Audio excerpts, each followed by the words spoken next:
Hello everyone. कैसे हैं आप सब? आई होप आप सब बहुत अच्छे होंगे, अपना काम बहुत अच्छे से कर रहे होंगे, टाइम बहुत अच्छे से और कंस्ट्रक्टिवली यूज़ भी कर रहे होंगे।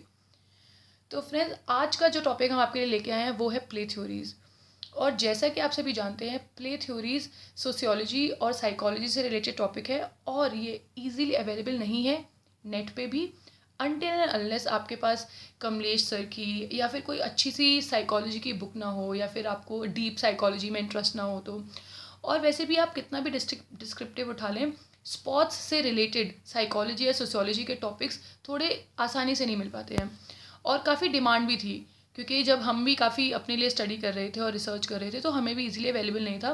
तो दिमाग में आया कि ये टॉपिक तो बनाना बनता ही है, और here we are with the topic play theories.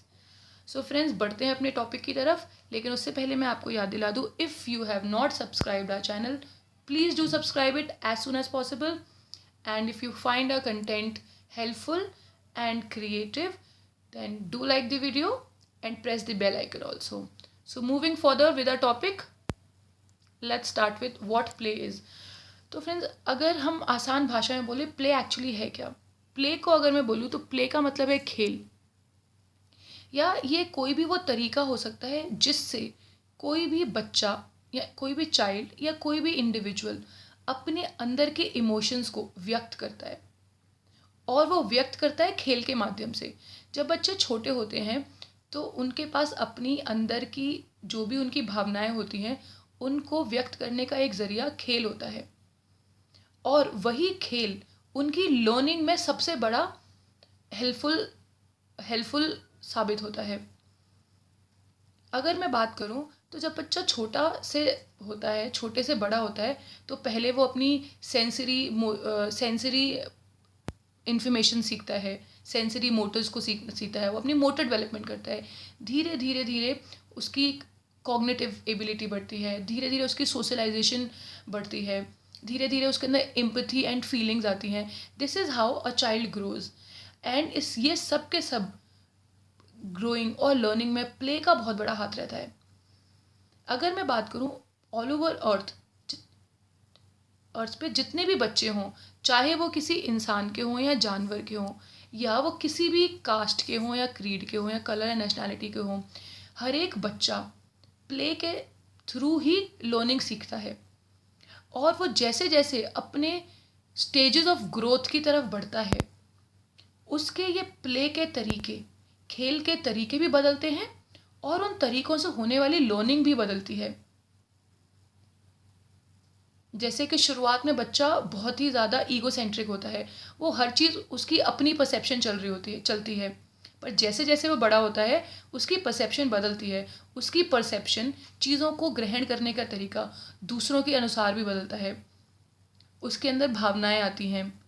बच्चा काफ़ी इमेजिनेशन होता है बचपन में, अगर आप देखें तो वो डॉक्टर डॉक्टर खेलता है, वो घर घर खेलता है, या जो भी उनके बच्चों के खेल होते हैं, कंस्ट्रक्शन, डिस्ट्रक्शन, ये सब उनके खेल के तरीके होते हैं। तो बेसिकली प्ले एक वो तरीका है जिसके थ्रू बच्चा लर्निंग करता है और अपने अंदर की भावनाओं को व्यक्त करता है।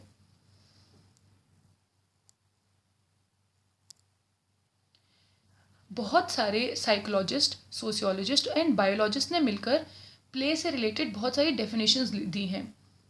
और अगर हम कुछ डेफिनेशंस की बात करें तो ये फेमस डेफिनेशंस हैं, काफ़ी बार एग्जाम में पूछते हैं, वो आपको डेफिनेशन दे देते हैं और पूछते हैं कि ये डेफिनेशन किसके थ्रू दी गई है। जैसे कि यहाँ पे मैकडोगल कहते हैं कि play is very important for the reservation, growth, development of organism. Growth, development and reservation के लिए प्ले बहुत इंपॉर्टेंट है। और friends, definition as it is learn करनी है, इसमें कुछ भी एज सच फैक्चुअल नहीं है, सिर्फ लर्निंग है। आप जितना अच्छे से उनको समझ लेंगे उतना बेटर तरीके से वो आपको याद हो जाएगा। फ्रोबल की भी डेफिनेशन कहती है कि नेचुरल अनफोल्डिंग है of the germinal leaves of child, कि जो बच्चे का ये नेचुरल फिनोमिना है, बच्चे इससे बच ही नहीं सकते। आज के टाइम पे होमवर्क, जो थ्योरेटिकल नॉलेज है, उस पर काफ़ी ज़्यादा एम्फेसिस दिया जाता है पेरेंट्स और टीचर्स के थ्रू, लेकिन वो एम्फेसिस बच्चों की ग्रोथ एंड डेवलपमेंट में काफ़ी हैम्पर करता है। और आप बच्चे को कितना भी रोक लें, लेकिन वो जो उसका उसकी इंस्टिंक्ट है, जो उसकी खेलने की अर्ज है, जो उसकी खेलने की चाह है, आप उसको नहीं रोक सकते, क्योंकि वो उसकी बेसिक नेचर में है खेलना, जिसके थ्रू वो लर्न करता है। तो ये डेफिनेशंस फ्रेंड आप एज इट इज़ याद कर लें, क्या इंपॉर्टेंट डेफिनेशंस हैं। प्ले से related, play is voluntary and self constrained activity. बच्चा अपनी इच्छा से खेलता है। It is joyful, spontaneous, creative activity in which man finds his fullest expression. जो भी वो फील करता है या करना चाहता है या वो उसको व्यक्त करना चाहता है, वो उसके लिए बहुत जॉयफुल है, वो उसको खुशी देता है, काफ़ी क्रिएटिव होता है। अब फ्रेंड्स बात करते हैं प्ले से रिलेटेड थ्योरीज के ऊपर। तो जैसा कि मैंने कहा, काफ़ी सारे सोशियोलॉजिस्ट, साइकोलॉजिस्ट एंड बायोलॉजिस्ट ने बच्चों की प्ले से रिलेटेड काफ़ी सारी थ्योरीज दी हैं। और जितनी भी ये क्लासिकल थ्योरीज हैं, कोई एक थ्योरी बच्चे की प्रॉपर ग्रोथ को या प्ले को हर तरीके से व्यक्त नहीं करती, कुछ ना कुछ छूट ही जाता है। तो सारी थ्योरीज को कंसिडर करके टोटल 9 थ्योरीज बनाई गई हैं, जो कि इंपॉर्टेंट है एग्जाम पॉइंट ऑफ व्यू से, specially in a physical education. जिसमें सबसे पहली थ्योरी आती है surplus energy theory, given by von Schiller and Herbert Spencer. Exam में जैसे क्वेश्चन बनता है कि surplus energy theory is given by whom, कि यह थ्योरी किसके थ्रू दी गई है। तो ये दो नाम काफ़ी इंपॉर्टेंट है, शिलर एंड हर्बर्ट स्पेंसर। इसको याद करने की ट्रिक हमने लिखी हुई है यहाँ पे। सरप्लस से पहला सा, शिलर एंड हर्बर्ट स्पेंसर। तो SSHS, ये छोटे से अल्फ़ाबेट्स के थ्रू आप एक टर्म बना ली, SSHS, जो शायद आपके लिए हेल्पफुल हो। तो सरप्लस एनर्जी थ्योरी कहती क्या है, जैसा कि यहाँ पे जो वर्ड गिवन है प्लस, प्लस माने एक्स्ट्रा, एडेड, या कोई भी चीज़ ऐड की गई है, और वो चीज़ ऐड की गई चीज़ क्या है, एनर्जी। यानी कि von Schiller and Herbert Spencer कहते हैं कि बच्चों के अंदर एडेड एनर्जी होती है। जितनी एनर्जी उनको चाहिए उससे ज़्यादा एनर्जी बच्चों के अंदर होती है, और वो उस एनर्जी को व्यय करने के लिए या खर्च करने के लिए खेलते ही खेलते हैं, हम रोक नहीं सकते। तो यह एनर्जी बात करती है कि बच्चों की नॉर्मल कंडीशंस में चिल्ड्रन की एनर्जी ज़्यादा होती है, जितनी उनको चाहिए उससे ज़्यादा। जैसा आप जानते हैं, बच्चों को आप कितना भी सुला लो, कितना भी बिठा लो, उनके अंदर वो जो एक्स्ट्रा एनर्जी है, जिसकी वजह से वो उछलते कूदते रहते ही हैं, और उनको वो व्यय करने के लिए खेलना उनके लिए इम्पॉर्टेंट है। इसीलिए बच्चों की उस सरप्लस एनर्जी थ्योरी के मुताबिक अगर हम बच्चों को किसी इम्पॉर्टेंट या किसी कंस्ट्रक्टिव स्किल में डाल दें, तो उनकी एनर्जी भी कंज्यूम हो जाएगी और बच्चे सीखेंगे भी।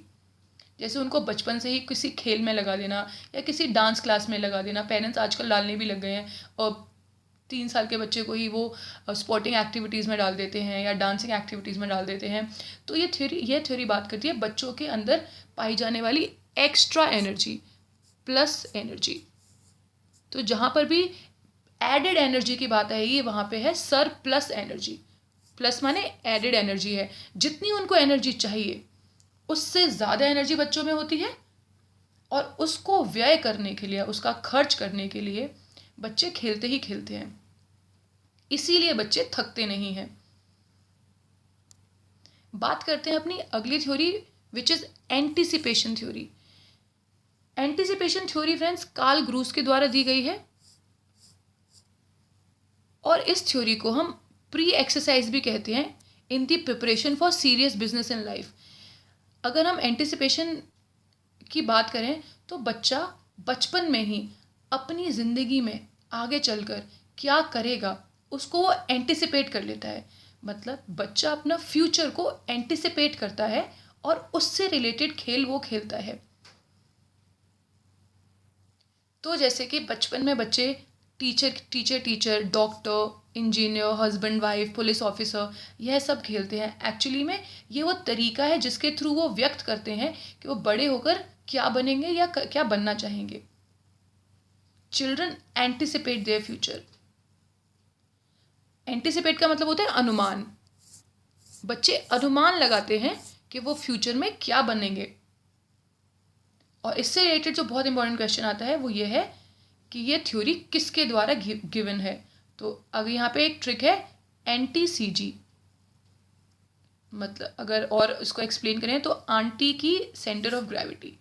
तो यहाँ पे जो एंटी है दिस इज एंटीसिपेशन और CG is Karl Groos, CG is Karl Groos. तो एंटी सीजी अगर आप याद कर लेंगे तो आपको एंटीसिपेशन प्लस कार्ल ग्रूस भी हो जाएगा। तो आई होप आपको एंटिसिपेशन थ्योरी समझ आ गई होगी। एंटिसिपेशन यानी अनुमान। बच्चे बचपन में ही अनुमान लगाते हैं कि वो अपनी ज़िंदगी में बड़े होकर क्या बनना चाहेंगे। रिक्रिएशन थ्योरी फ्रेंड्स, ये theory is given by Lord Kemps and GTW Patrick. ये जो थ्योरीज किसके द्वारा गिवन है, ये काफ़ी बार एग्जाम से पूछा जाता है कि ये पर्टिकुलर थ्योरी किसने दी है। तो आप थ्योरीज को किसने दिया है ये ज़रूर याद रखें और इनका नोट बनाते रहें। और तो फ्रेंड्स, ये थ्योरी कहती है कि बच्चे सिर्फ और सिर्फ रिक्रिएशन के पर्पज से खेलते हैं। रिक्रिएशन यानी कि मनोरंजन, यानी कि बच्चे खेलते हैं क्योंकि उनका मनोरंजन होता है और खेल कर वो रिचार्ज हो जाते हैं। जैसा कि अगर हम एग्जांपल दें तो घर में बैठा बैठा बच्चा, अगर हम उसको पढ़ने के लिए बोलें तो वो थोड़े टाइम बाद थक जाता है। लेकिन अगर उसको 1 घंटे का ब्रेक दे दिया जाए और उसको बोला जाए कि आप 1 घंटे के लिए आपको जो खेलना है आप वो खेलने चले जाओ, तो वो 1 घंटे बाद आकर उतनी ही एनर्जी के साथ और उतनी ही फ्रेश माइंड के साथ दोबारा पढ़ना शुरू कर देगा, क्योंकि उससे वो रिक्रिएशन के बाद, मनोरंजन के बाद वो रिचार्ज हो गया।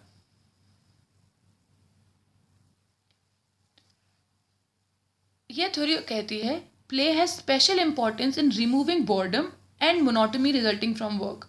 मोनोटनी मतलब कि अगर हम एक काम काफ़ी देर तक करते रहें तो हमें बोरियत महसूस होती है। तो उससे बचने के लिए बच्चे रिक्रिएशन के तौर पर प्ले करते हैं, खेलते हैं। और इसकी ट्रिक है लॉर्ड कृष्णा रिक्रिएट्स ऑल, यानी कि लॉर्ड केम्स एंड रिक्रिएशन। तो यहाँ पे आपको दो थ्योरीज और उनको किसने दिया है याद कराया गया है। इससे पहली वाली जो 3 सरप्लस एनर्जी के लिए था SSHS, ये आप साथ के साथ रिमाइंड करते रहें, अपने दिमाग में डालते रहें, तो जितना बार रिपीट करेंगे उतना याद होता रहेगा। सेकंड एंटीसिपेशन, यानी कि आंटी की CG, aunty CG.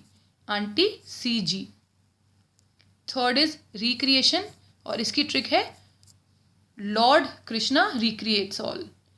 Lord Krishna सबका मनोरंजन करते हैं। अगली थ्योरी है फ्रेंड्स रिकैपिचुलेशन थ्योरी। ये थ्योरी जी स्टैनली हॉल ने दी है और इस थ्योरी को एक्चुअली में एंटिसिपेटरी थ्योरी का उल्टा कहा जाता है।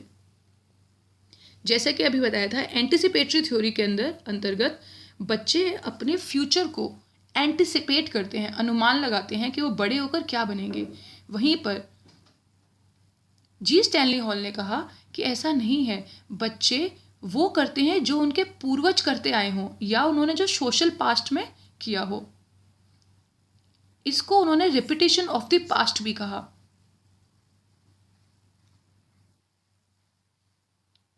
जैसे कि अगर हम बात करें कि जो हमारे पास्ट में हमारे जो पूर्वज हैं उनका मेन काम था अपने जीवन को सरवाइव करना, तो जिसमें उनको कॉम्बैट रहा था, लड़ाई झगड़ा, उछलना कूदना भागना, क्योंकि वो उनके सर्वाइवल के लिए इम्पॉर्टेंट था। और अगर हम प्ले की बात करें तो बच्चों को भागना कूदना उछलना ये सब काफ़ी अच्छा लगता है। तो रिकैपिचुलेशन मतलब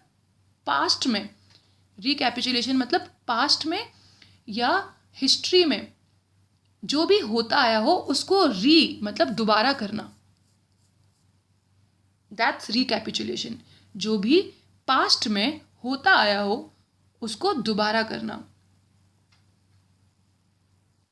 और फ्रेंड्स, अगर जैसे एग्जाम में क्वेश्चन यहाँ पर से बन सकता है कि एंटिसिपेटरी थ्योरी के ऑपोजिट में या कॉन्ट्राडिक्टरी कौन सी थ्योरी दी गई है और वो किसने दी है, तो उसका आंसर होगा रिकैपिचुलेशन थ्योरी। तो यानी कि एंटीसिपेटरी थ्योरी के कॉन्ट्राडिक्शन में रिकैपिचुलेशन थ्योरी दी गई है, क्योंकि एंटीसिपेटरी थ्योरी बात करती है कि बच्चे भविष्य में क्या करना चाहेगा, उससे रिलेटेड प्ले करता है, और रिकैपिचुलेशन थ्योरी बात करती है कि हम बच्चे के पूर्वज पास्ट में क्या करते आए हैं उसके रिलेटेड बच्चा प्ले चूज करता है। और इसकी लर्निंग ट्रिक हो सकती है रीकैप स्टैंजा। रीकैप, जैसे हम कहते हैं ना कि अगर हम कोई सीरियल देखें तो उसकी शुरुआत में पिछले एपिसोड्स में क्या दिखाया गया तो उसकी रीकैप होती है। तो रीकैप यानी पिछले एपिसोड्स में। तो यहाँ से आप समझ सकते हैं कि रीकैप यानी कि पहले जो होता आया है, और रीकैप स्टैंजा क्योंकि ये दी है स्टैनली हॉल ने, तो यहाँ से स्टैन वर्ड से हमारा जी स्टैनली हॉल आ जाएगा। आगे बढ़ते हुए cathartic theory. Friends, cathartic theory is given bye Aristotle. अगर हम बात करें, कैथार्टिक का मतलब होता है अपने पेंट अप इमोशंस को रिलीज करना, यानी कि हमारे अंदर काफ़ी लंबे दौरान तक कुछ इमोशंस बनते रहते हैं और प्ले के द्वारा बच्चा उन इमोशंस को रिलीज करता है। एरिस्टोटल ने कहा कि play is cathartic in nature. इसका मतलब है कि emotions and play is the best medium to overcome the emotions.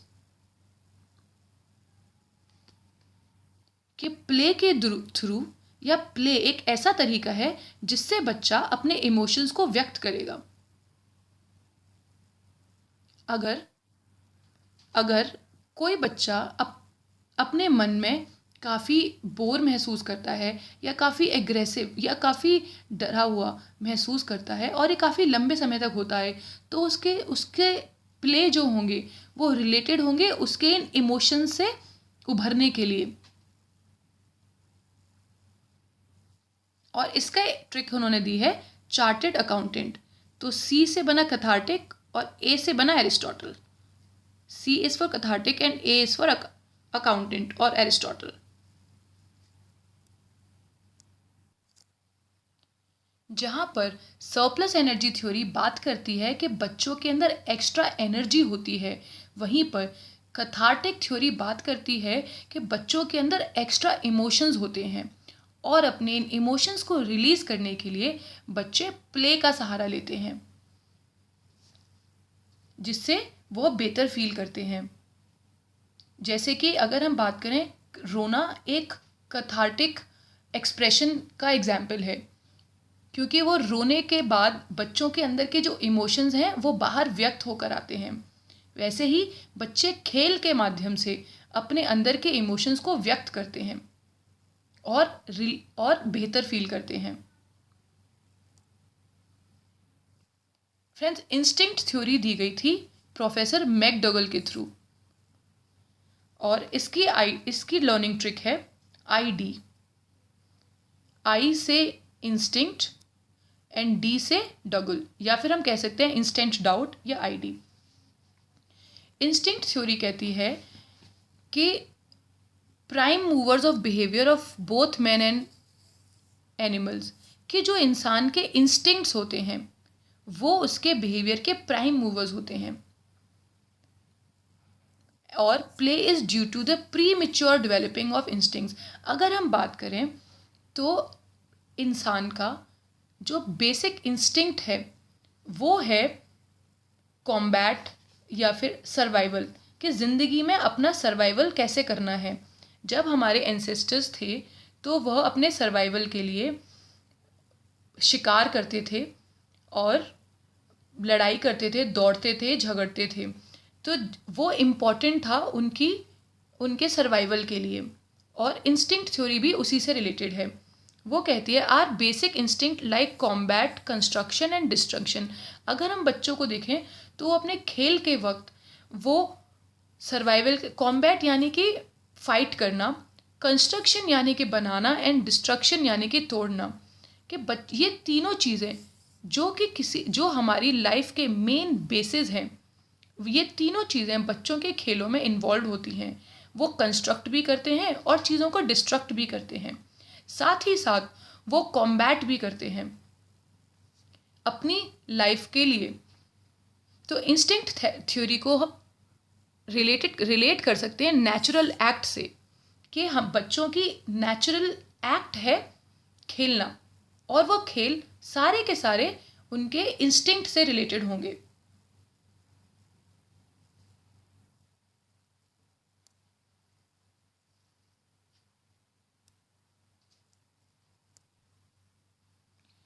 Social contact theory प्लेटो के द्वारा गिवन है, और प्लेटो कहते हैं कि एक्चुअली में बच्चा प्ले के थ्रू सोसाइटी में ग्रो करने के लिए तैयार हो रहा होता है, और जब वो ग्रुप में खेलता है तो वो सोसाइटी के कुछ इम्पॉर्टेंट चीज़ें जैसे कि सोशलाइजेशन या अपनी इंडिविजुअल रिकॉग्निशन के बारे में सीखता है। वो कहते हैं कि प्ले के माध्यम से कोई भी इंडिविजुअल इकट्ठे आता है और वो ग्रुप बिहेवियर को स्ट्रेंथन करता है। It strengthens the bond between people and provide a number of opportunities for socialization and individual recognition. इस थ्योरी की लर्निंग ट्रिक है एसपी, यानी कि एस से सोशल और पी से प्लेटो। इसको आप सोशल प्लेटो या सोशल पुलिस की तरह भी याद कर सकते हैं। तो ये है हमारी सोशल कॉन्टैक्ट थ्योरी जो कि प्लेटो ने दी है। साइको एनालिटिक थ्योरी बहुत ही famous clinical psychologist Sigmund Freud ने दी है, और सिगमंड फ्रॉयड अपनी इस थ्योरी के दौरान लिबिडो के बारे में बात करते हैं। लिबिडो को हम सेक्स एनर्जी या फिर डिज़ायर के तरह से समझ सकते हैं, और वो सिगमंड फ्रॉयड कहते हैं कि बच्चों की या किसी भी इंडिविजुअल की अपनी ग्रोथ और डेवलपमेंट की किसी भी स्टेज पर जो प्ले होता है वो लिबिडो से एसोसिएटेड होता है। यानी कि अगर कोई बच्चा या कोई भी इंडिविजुअल प्ले के द्वारा अपने अंदर की छुपी हुई डिज़ायर को व्यक्त करता है जो कि लिबिडो के थ्रू कंस्ट्रक्टेड होती हैं, इसके अंदर उसकी टेंशन, एंग्जाइटी, फ्रस्ट्रेशंस यह सब भी आ सकते हैं। वो कहते हैं other words energy forces the child to indulge in any play activities in order to satisfy the beings. यानी कि कोई भी बच्चा अपनी सेटिस्फैक्शन के लिए या कोई भी इंडिविजुअल अपनी ज़िंदगी के ग्रोथ के किसी भी स्टेज पर उन्हीं प्लेस को चुनता है या उन्हीं खेल के तरीक़ों को चुनता है जिससे उसकी लिबिडो यानी कि डिज़ायर, सेक्सुअल डिज़ायर या सेक्सुअल एनर्जी सेटिस्फाई होगी। इसकी ट्रिक है साइको फंस गया, यानी कि साइको से साइको एनालिटिक एंड एफएस से सिगमंड फ्रॉयड।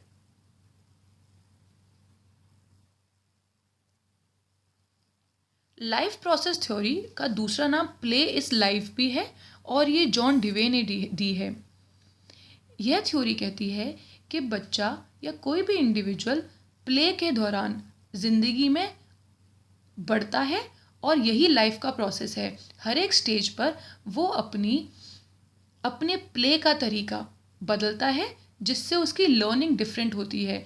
जैसे कि बचपन में बच्चा अपनी मोटर मूवमेंट सीखता है या फिर वो कोई भी चीज़ अपने मुंह में लेता है क्योंकि उसकी हर एक इंस्टिंक्ट या उसकी लर्निंग सिर्फ हर चीज़ को खाने से रिलेटेड होती है। पर वो जैसे जैसे बड़ा होता है वो वैसे वैसे चीज़ों को थोड़ा ज़्यादा समझने लगता है और वो चलना शुरू करता है, दौड़ना शुरू करता है, उठना बैठना शुरू करता है। फिर वह आगे चलकर बाकी अपने रिलेशंस को समझता है, उसके अंदर फीलिंग्स भी आती हैं। और this is the process of life, this is a process of life and everything is learned in a process called play. वह प्ले के माध्यम से अपनी ज़िंदगी की अहम लर्निंग सीखता है।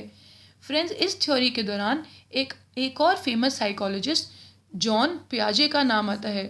जॉन पियाजे कहते हैं, जिन्होंने कॉग्निटिव लर्निंग थ्योरी भी दी है, वो कहते हैं कि ज़िंदगी की हर एक स्टेज पर बच्चे की लर्निंग डिफरेंट होती है और यह एक लाइफ लॉन्ग प्रोसेस है। जॉन जॉन पियाजे इस थ्योरी को सपोर्ट करते हैं। इस थ्योरी के माध्यम से कोई भी एक्टिविटी लाइफ का एसेंस है, यानी कि लाइफ का तत्व है प्ले या कोई भी एक्टिविटी करना, और इसके माध्यम से किसी भी इंडिविजुअल की ग्रोथ एंड डेवलपमेंट होती है या प्रोटेक्शन या रिक्रिएशन होता है, जो कि उसको ओवरऑल डेवलपमेंट में हेल्प करता है। और जैसे जैसे उम्र के साथ या ग्रोथ के साथ ये सारी एक्टिविटीज़ चेंज होती रहती हैं with the passage of time. और activity ranges from individualistic and egocentric level to social. जैसा कि अभी आपको बताया, बचपन में जब बच्चा छोटा होता है हर चीज़ उससे ही रिलेटेड होती है, वो चीज़ों को अपने अकॉर्डिंग परसीव करता है, यानी कि ग्रहण करता है। लेकिन जब वो बड़ा होता है तो वह सोसाइटी के तथ्यों को या सोसाइटी की वैल्यू को या रिलेशंस को समझता है, और उसकी लर्निंग ईगोसेंट्रिक से हो हटकर सोसाइटी रिलेटेड हो जाती है या सोशल सेंट्रिक हो जाती है। और ये एक लाइफ लॉन्ग प्रोसेस है, इसीलिए प्ले को एक लाइफ प्रोसेस भी कहा गया है। और ये थ्योरी को याद करने की ट्रिक है जॉन डेवे की लाइफ, जॉन डेवेज लाइफ। तो life is for life process और इज़ गिवन बाय जॉन डेवे। तो फ्रेंड्स, आई होप आज का ये टॉपिक आपको हेल्पफुल लगे, और क्योंकि प्ले थ्योरी से रिलेटेड या सोशियोलॉजी से रिलेटेड या स्पोर्ट्स सोशियोलॉजी से रिलेटेड कंटेंट आपको मिलना थोड़ा मुश्किल हो सकता है, तो ये हमारा एक छोटा सा प्रयास था प्ले थ्योरी से रिलेटेड। अगर आपको ये वीडियो अच्छा लगा हो तो वीडियो को लाइक करना ना भूलें। साथ ही साथ अगर आपके कुछ अच्छे सुझाव हैं या आप कुछ व्यक्त करना चाहते हैं तो कमेंट सेक्शन में हमें ज़रूर बताएं। अगर आपने चैनल को सब्सक्राइब नहीं किया है तो वो भी ज़रूर करें, और साथ ही साथ बेल आइकन भी प्रेस कर दें। तो फ्रेंड्स, आज के लिए इतना ही, and on this very good note, don't stop until you are proud. जब तक हम अपनी नज़रों में खुद को अच्छा महसूस ना करें या फिर हम खुद प्राउड फील ना करें, तब तक हमें रुकना नहीं है। तो इसी होपफुल नोट के साथ आज के लिए इतना ही। धन्यवाद।